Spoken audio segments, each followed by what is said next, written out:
So this is really exciting project to be at. I'm very happy to be here. I was here when they were starting construction. This thing has come a long way. It's habitable now, and it's a really nice project and a project in the right place. And it's going to make a difference for people being able to live next to the Metro. I want to recognize Rob Goldman and the MHP team for your long-term collaboration with the county and for bringing this project to fruition. MHP is an essential player in the affordable housing space here in Montgomery County and has developed more than 3,000 affordable units across the greater region, and all those units matter. It is kind of fun to think that I think a month ago we were in Allium Places in Wheaton. We've brought 400 affordable units to the market in the space of about a month, and that's remarkable.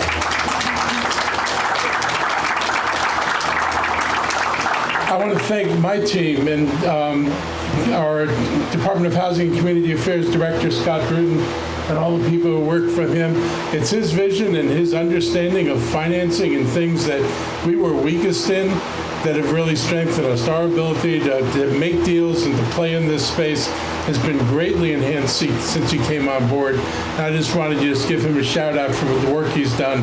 And again, I want to also, you can applaud him.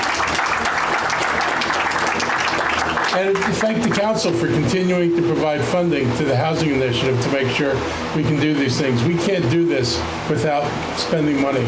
And we're spending record amounts of money doing this. Affordable housing does not happen by itself.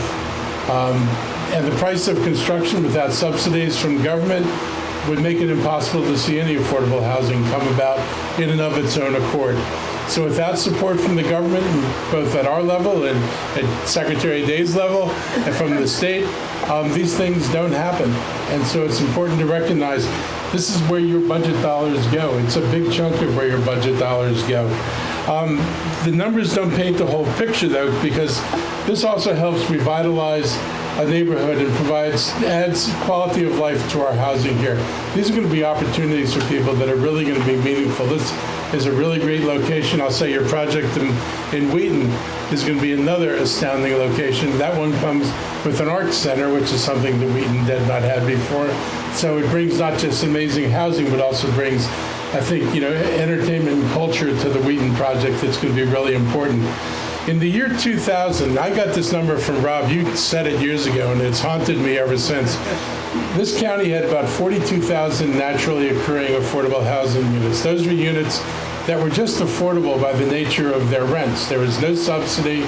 Nobody designed them as affordable housing. They just were in that affordable housing space. By 2020, that number had shrunk to about 20,000.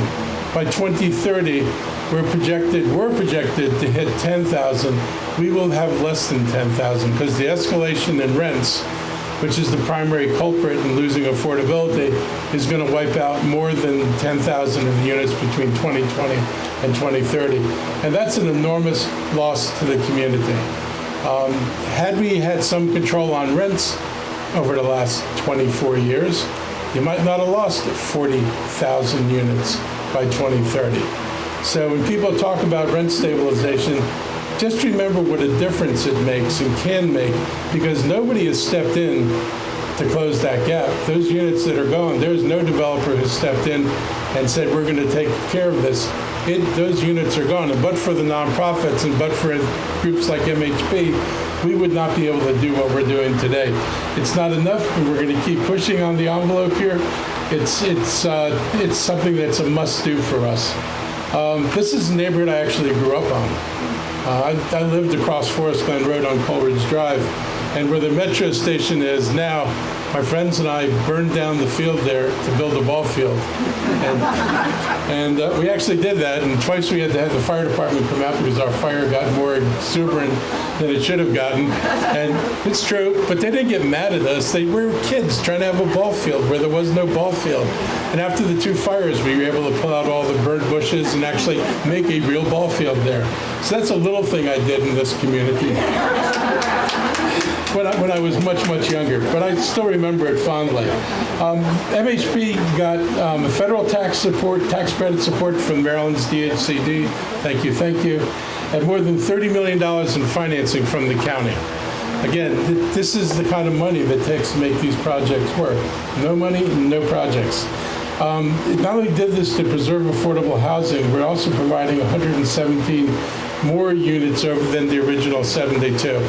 And sometimes it's sad to see a building go, and I wish the previous owner had actually maintained the building. That was not the case, and it necessitated its removal. But it's a great victory to wind up with these many units and to be able to put this project together. So I'm excited. I really think that, the county's put itself in a good situation in terms of the ability to build. As long as we can keep the faucet turned on for money, we can continue to do this. And I got to say, we're worried about what comes out of Washington, because what comes out of Washington ultimately is going to impact the state and impacts us. Hopefully, some of the changes in the law will not be total disasters, and we'll figure out how to use the law to the best of our advantage. But it's important that we have that kind of support. There are other projects in the works. There's the Chimes in North Bethesda that's got 163 units. I want to thank HOC for stepping in on Battery Lane, where Park and Planning had rezoned these really nice gardens for high-rises, and the number of affordable units after the high-rises have been built would have been a fraction of the number of affordable houses that were there. HOC stepped in, blocked the development of that project, and those units are going to get preserved. So disappointing that the plan's not going to get built as planned, but I'm actually thrilled the plant's not getting built as planned, because those people would have been gone. And also Hillendale Gateway in the east side of the county, you can see 2 towers going up there now. These are the first projects in the east side of the county, 460 affordable units at the Beltway in New Hampshire Avenue. So there's a lot we're doing, a lot we're going to keep doing. We had $121 million in our fund for preservation and production. It enabled us to create and preserve 2,000 affordable homes. That's a lot of housing we've been able to hang on to or build. We're going to keep doing it. I'm confident the council will continue supporting this. It's been a priority, for a while. We understand, everybody's gotten the message. Money works. Talk doesn't do so much. So hopefully the money will keep coming, and we'll keep building what we need to build. And we'll have partners like MHP to make sure we can get this done.